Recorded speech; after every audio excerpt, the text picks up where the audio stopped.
Chapter 15, which I will try to post today and not like 2 days from now. Chiron throws a party.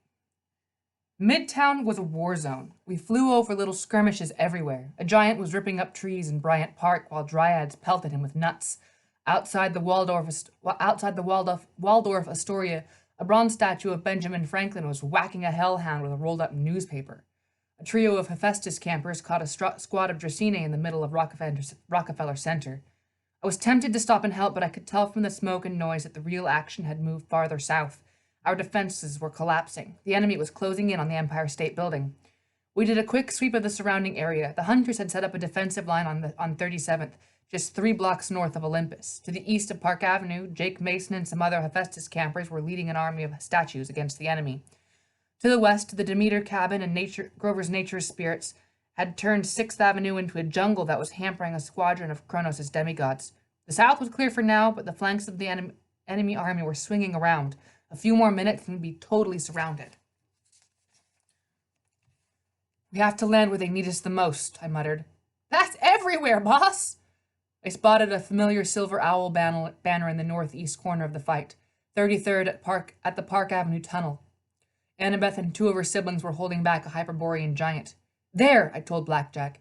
He plunged toward the battle. I leaped off his back and landed on the giant's head. When the giant looked up, I slid off his face, shield bashing his nose on the way down. The giant staggered backwards, blue blood trickling from his nostrils.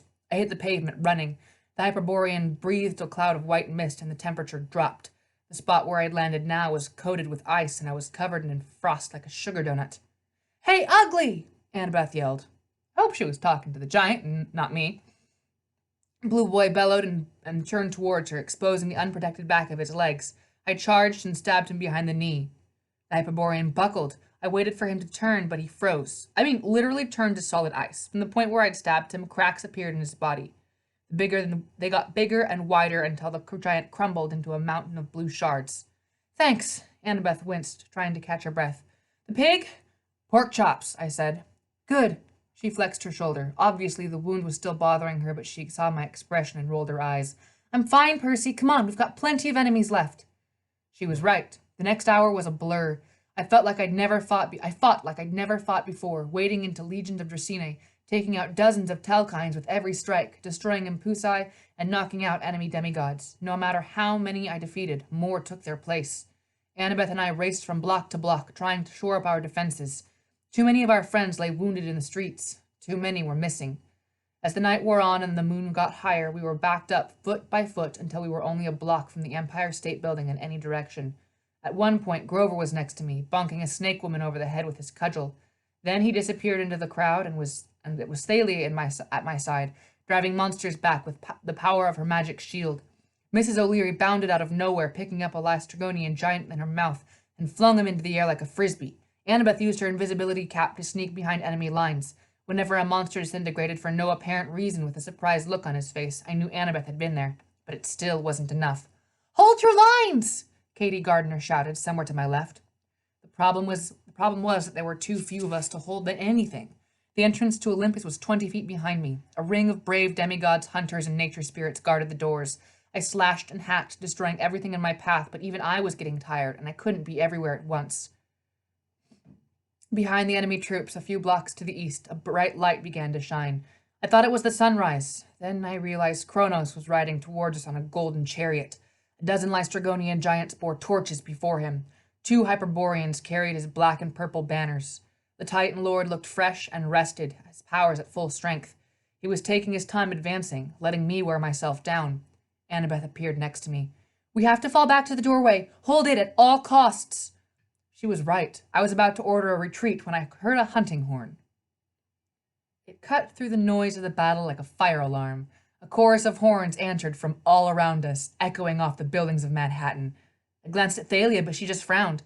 "Not the hunters," she assured me. "We're all here." "Then who?"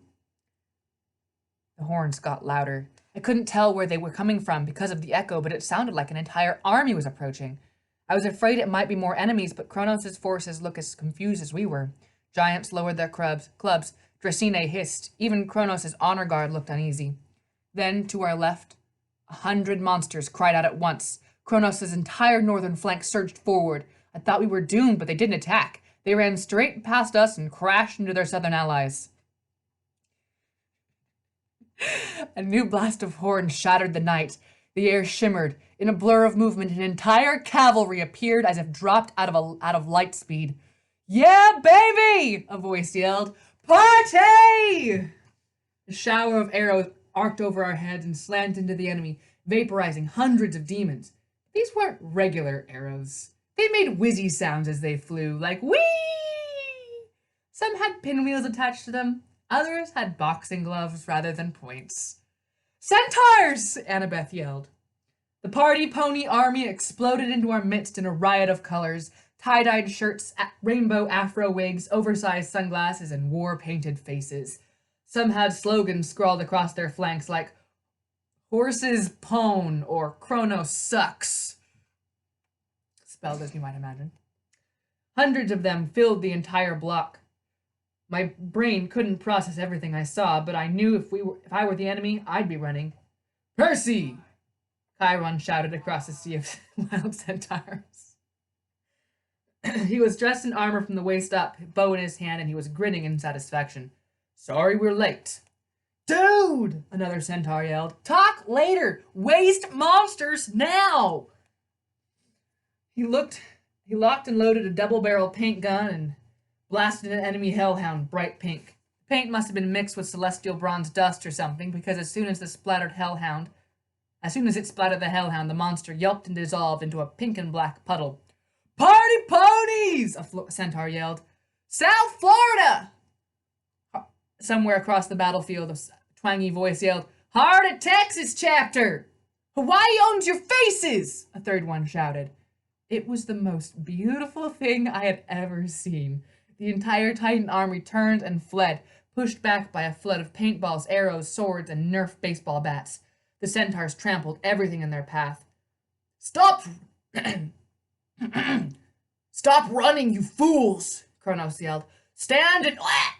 The last part was because a panicked Hyperborean giant stumbled backwards and sat down on top of him.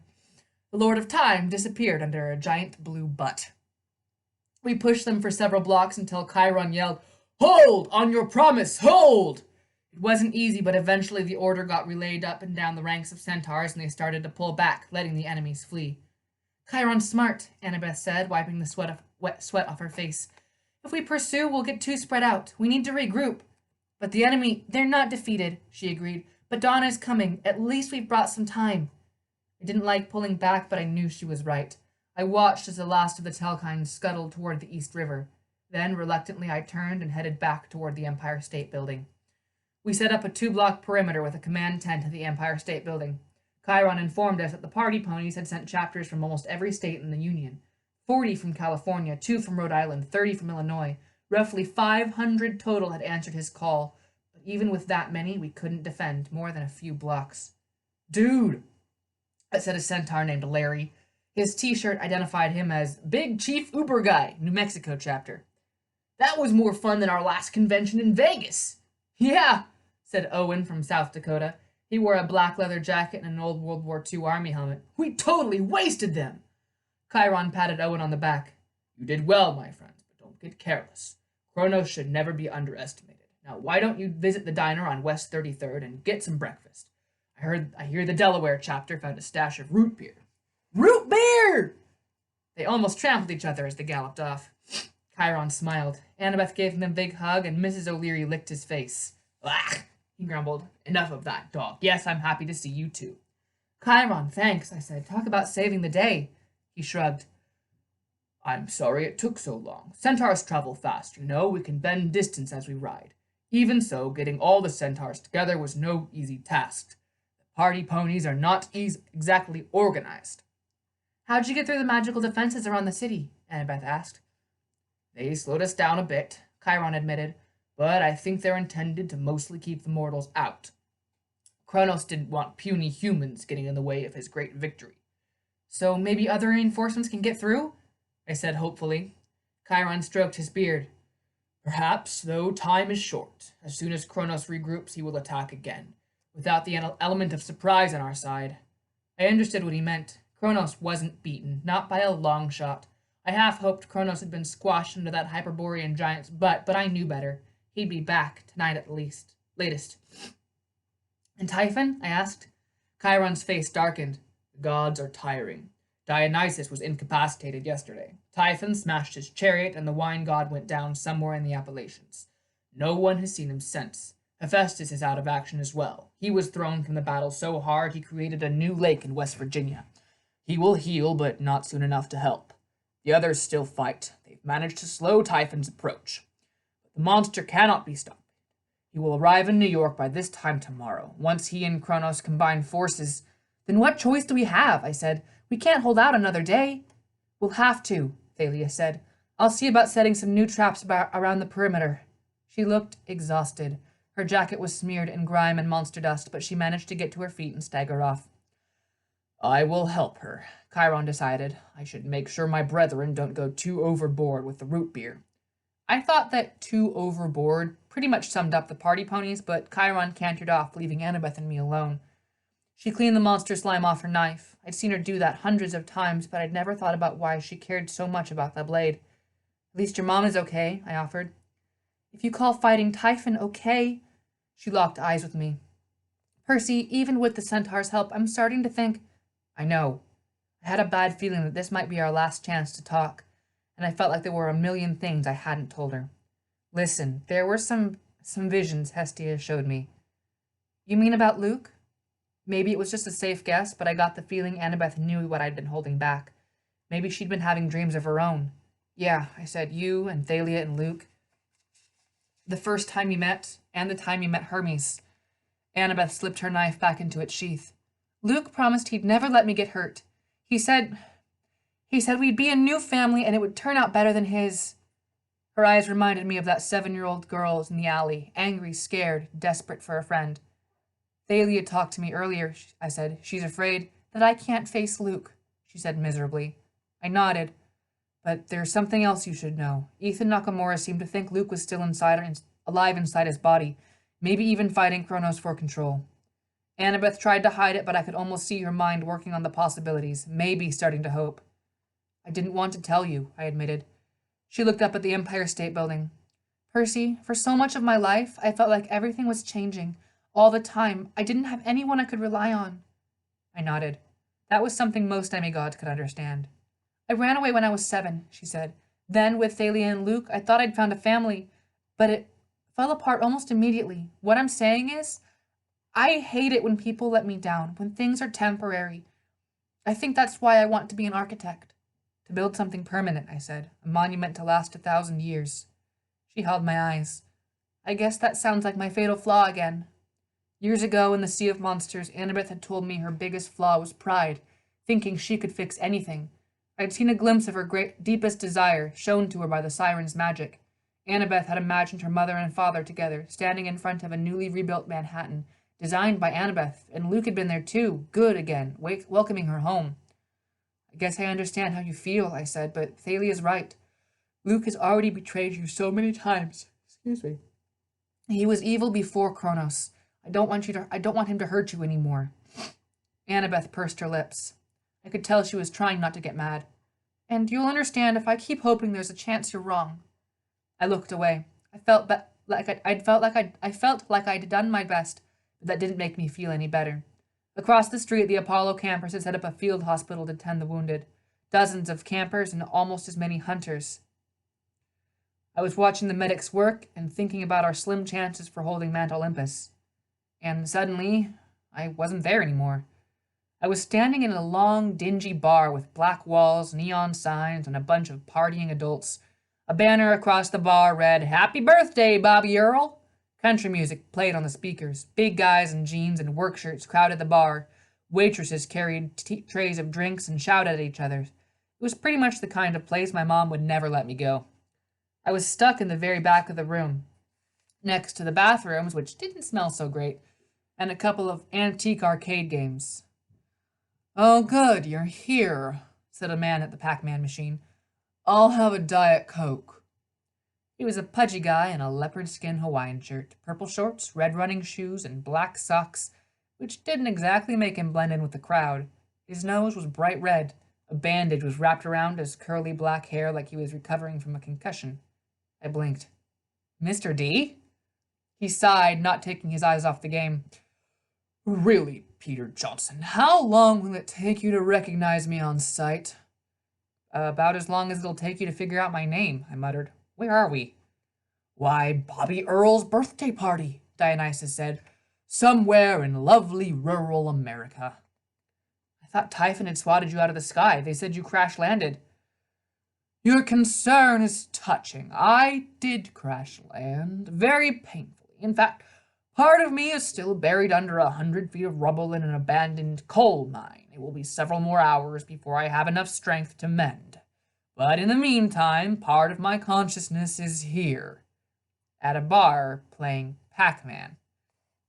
Party time, Dionysus said. Surely you've heard of it. Wherever there is a party, my presence is invoked. Because of this, I can exist in many different places at once. The only problem is finding a party. I don't know if you're aware how serious things are outside your safe little bubble of New York. Safe little bubble?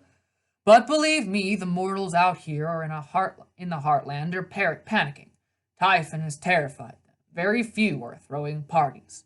Apparently, Bobby Earl and his friends, bless them, are a little slow. They haven't figured out that the world is ending. So, I'm not really here. No. In a moment, I'll send you back to your normal, insignificant life, and it will be as if nothing had happened. And why did you bring me here? Dionysus snorted. Oh, I didn't want you particularly. Any of you silly heroes would do. That Annie girl, Annabeth. The point is, he said, I pulled you into party time to deliver a warning. We are in danger. Gee, I said, never would have figured that out. Thanks. He glared at me momentarily forgot his game. Pac-Man got eaten by the red ghost dude. Arias Caracas Blinky, Dionysus cursed. I will have your soul. He's a video game character, I said. That's no excuse, and you're ruining my game, Jorgensen. Jackson, whatever. Now listen, the situation is graver than you imagine. If Olympus falls, not only will the gods fade, but everything that is connected to our legacy will also begin to unravel. The very fabric of your puny little civilization. The game played a song, and Mr. D progressed to level 254. Ha! He shouted. Take that, you pixelated fiends! Fabric of civilization? I prompted. Yes, yes. Your entire civil society will dissolve. Perhaps not right away, but mark my words, the chaos of the Titans will mean the end of Western civilization. Art, law, wine tastings, music, video games, silk shirts, black velvet paintings, all the things that make life worth living will disappear. So why aren't the gods rushing back to help us? I said, we should combine forces at Olympus. Forget Typhon. He snapped his fingers impatiently. You forgot my Diet Coke. Gods, you're annoying. I got the attention of a waitress and ordered the stupid soda. I put it on Bobby Earl's tab. Mr. D took a good long drink. Hey, goodness. Mr. D took a good long drink. His eyes never left the video game. The truth is, Pierre, Percy, the other gods would never admit this, but we actually need you mortals to rescue Olympus. You see, we are manifestations of your culture. If you don't care enough to save Olympus yourselves, like Pan, I said, depending on the satyrs to save the wild. Yes, quite. I will deny I said this, of course, but the gods need heroes. They always have. Otherwise, we would not keep you annoying little brats around. I feel so wanted, thanks. Use the training I've given you at camp. What training? You know, all those hero techniques and... No! Mr. D slapped the game console. Now party Kiki! The last level. He looked at me and purple fire flickered in his eyes. As I recall, I once predicted you would turn out to be as selfish as all the other human heroes. Well, here is your chance to prove me wrong. Yeah, well, making you proud is real high on my list. You must save Olympus, Pedro. Leave Typhon to the Olympians and save our seats of power. It must be done. Great, nice little chat. Now, if you don't mind, my friends will be wondering. There's more, Mr. D warned. Kronos has not yet attained full power. The body of the mortal was only a temporary measure. We kind of guessed that. And did you also guess that within a day at most, Kronos will burn through that mortal body and take on the true form of a Titan king? And that would mean... Dionysus inserted another quarter. You know about the true forms of the gods. Yeah, you can't look at them without burning up. Kronos would be 10 times more powerful. His very presence would incinerate you, and once he achieves this, he will empower the other Titans. They are weak now compared to what they will become. Unless you can stop them, the world will fall, and the gods will die, and I will never achieve the perfect score on this stupid machine. Maybe I should have been terrified, but honestly, I was about as scared as I could get. Can I go now? I asked. One last thing. My son, Pollux, is he alive? I blinked. Yeah, last I saw him. I would very much appreciate it if you could keep him that way. I lost his brother Castor last year. I remember. I stared at him, trying to wrap my mind around the idea that Dionysus could be a caring father. I wondered how many other Olympians were thinking about their demigod children right now. I'll do my best. Your best, Dionysus muttered. Well, isn't that reassuring? Go now, you have some nasty surprises to deal with, and I must defeat Blinky. Nasty surprises? He waved his hand, and the bar disappeared. I was back on Fifth Avenue. Annabeth hadn't moved. She didn't give any sign that I'd been gone or anything. She caught me staring and frowned. What? Nothing, I guess. I gazed down at the avenue, wondering what Mr. D had meant by nasty surprises. How much worse could it get? My eyes rested on a beat-up blue car. The hood was badly dented, like someone had tried to hammer out some huge craters. My skin tingled. Why did that car look so familiar? Then I realized it was a Prius. Paul's Prius. I bolted down the street. Percy, Annabeth called. Where are you going? Paul was passed out in the driver's seat. My mom was snoring beside him. My mind felt like mush. How had I not seen them before? They'd been sitting here in traffic for over a day, the battle raging around them, and I hadn't even noticed. They must have seen the blue lights in the sky. I rattled the doors, but they were locked. I need to get them out. Percy, Annabeth said gently, I can't leave them here. I sounded a little crazy. I pounded on the windshield. I have to move them. I have to. Percy, just hold on. Annabeth waved to Chiron, who was talking to some centaurs down the block. We can push this car to a side street, all right? They're going to be fine. My hands trembled. After all I'd been through the last few days, I felt so stupid and weak that the sight of my parents made me want to break down. Chiron galloped over. Oh, dear, I see. They were coming to find me, I said. My mom must have sensed something was wrong. Most likely, Chiron said. But Percy, they will be fine. The best we can do for them is stay focused on our job. Then I noticed something in the back seat of the Prius, and my heart skipped a beat. Seatbelted behind my mother was a black and white Greek jar about 3 feet tall. Its lid was wrapped in a leather harness. No way, I muttered. Annabeth pressed her hand to the window. That's impossible. I thought you left that at the plaza. Locked in the vault, I agreed. Chiron saw the jar and his eyes widened. That isn't Pandora's jar. I told him about my meeting with Prometheus. Then the jar is yours, Chiron said grimly. It will follow you and tempt you to open it, no matter where you leave it. It will appear when you are weakest. Like now, I thought. Looking at my helpless parents, I imagined Prometheus smiling, so anxious to get out, to help us. So anxious to help out us poor mortals. Give up hope, and I will know that you are surrendering. I promise Kronos will be lenient. Anger surged through me. I drew riptide and cut through the driver's side window like it was made of plastic wrap. We'll put the car in neutral, I said. Push them out of the way and take that stupid jar to Olympus. Chiron nodded. A good plan, but Percy... Whatever he was going to say, he faltered. A mechanical drumbeat grew loud in the distance, the chop, chop, chop of a helicopter. On a normal Monday morning in New York, this would have been no big deal, but after 2 days of silence, a mortal helicopter was the oddest thing I'd ever heard. A few blocks east, the monster army shouted and jeered as the helicopter came into view. It was a civilian model painted dark red with a bright green DE on the side. The words under the logo were too small to read, but I knew what they said. Dare Enterprises. My throat closed up. I looked at Annabeth and could tell she recognized the logo too. Her face was as red as the helicopter. What is she doing here? Annabeth demanded. How did she get through the barrier? Who? Chiron looked confused.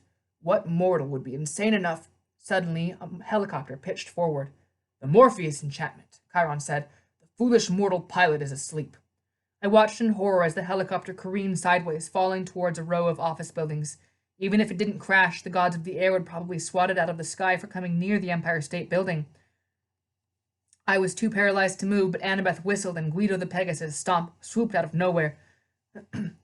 You rang for a handsome horse? He asked.